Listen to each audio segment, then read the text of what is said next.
Assalamualaikum warahmatullahi wabarakatuh. Perkenalkan, nama saya Yuda Apriandi.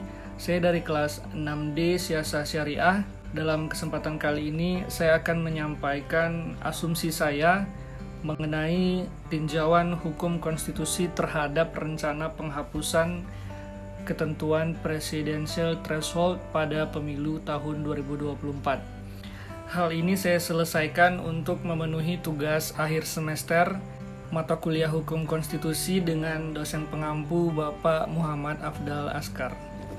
Dalam pelaksanaan pemilihan presiden secara langsung di Indonesia dikenal istilah ambang batas pencalonan presiden atau presidential threshold. Dalam pelaksanaan pemilu tahun 2024 yang akan datang, ada rencana mengenai penghapusan ketentuan presidential threshold. Terdapat dalam pasal 222 Undang-Undang Pemilu yang menyatakan pasangan calon diusulkan oleh partai politik atau gabungan partai politik serta pemilu yang memenuhi persyaratan perolehan kursi paling sedikit 20% dari jumlah kursi DPR atau memperoleh 25% dari suara sah secara nasional pada pemilu anggota DPR sebelumnya. Sebenarnya aturan ambang batas pencalonan presiden atau presidential threshold ini mempunyai beberapa peran penting. Yang pertama, dalam sistem presidensial itu sendiri, presiden dan wakil presiden yang telah dipilih secara langsung oleh rakyat memiliki kedudukan yang sangat kuat secara politik, sehingga presiden dan wakil presiden tidak dapat diberhentikan secara mudah karena alasan politik. Yang kedua, apabila sistem presidensial threshold ini tidak diterapkan, bisa saja presiden dan wakil presiden yang terpilih diusung oleh partai yang jumlah kursinya bukan mayoritas di parlemen, maka kemungkinan besar presiden dan wakil presiden sebagai lembaga eksekutif tertinggi di Indonesia bakal kesulitan dalam menjalankan roda pemerintahan karena bakal diganggu oleh koalisi yang mayoritas di parlemen tersebut. Karena dalam norma itu menyatakan bahwa partai politik harus memiliki setidaknya 20% suara untuk dapat mencalonkan pasangan dari partainya masing-masing. Namun setelah kita melihat data di tahun 2019, bahkan partai dengan suara terbanyak yaitu partai PDIP pun hanya memiliki suara sekitar 19%. Karena dalam hal ini bagi partai yang tidak mencapai suara hingga 20% ini tentu harus berkoalisi dengan partai lainnya agar bisa mengusung calonnya.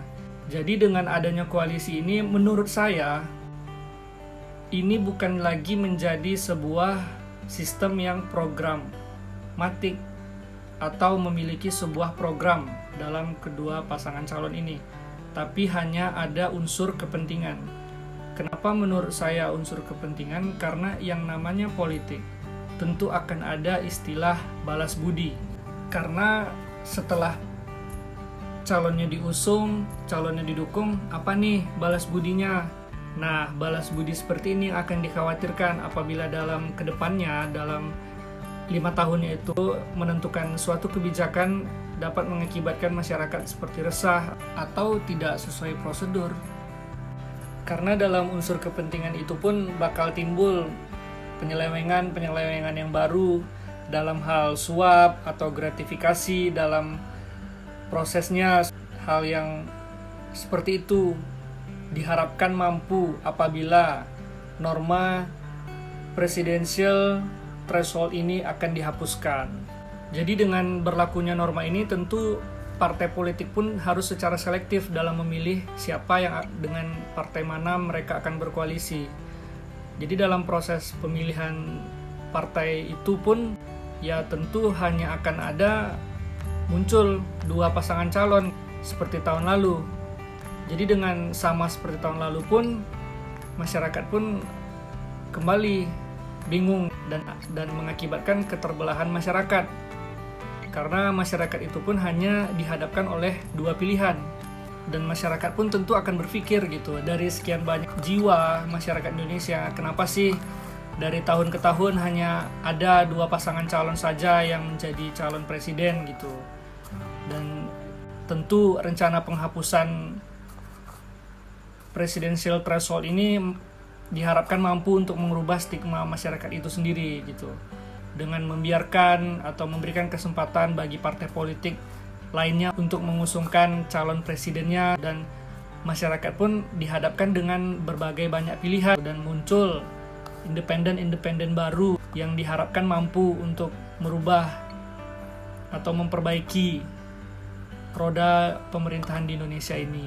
Dan yang diharapkan dalam masyarakat pun, keterbelahan masyarakat tadi itu pun dapat ya berkurang lah gitu, karena masyarakat banyak pilihan. Jadi kalau memang ambang batas pencalonan ini pun dihapus, menurut saya lebih efisien apabila norma ini dihapuskan, karena dapat memberikan kesempatan bagi partai-partai lain untuk mengusungkan pasangan calonnya masing-masing dan memunculkan individu-individu baru yang lebih berkompeten.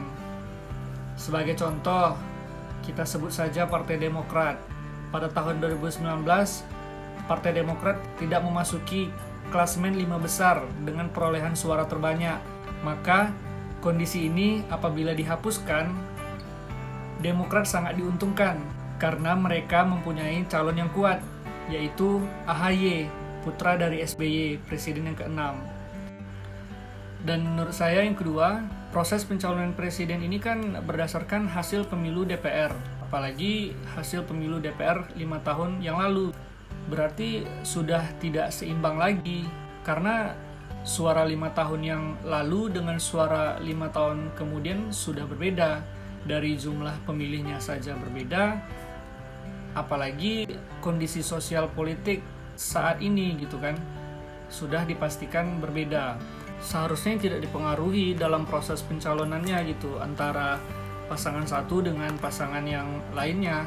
Jadi kalau saya ditanya mengenai rencana penghapusan presidensial threshold ini, saya pribadi memang melihat dari sistemnya sendiri itu mendukung program penghapusan ini gitu.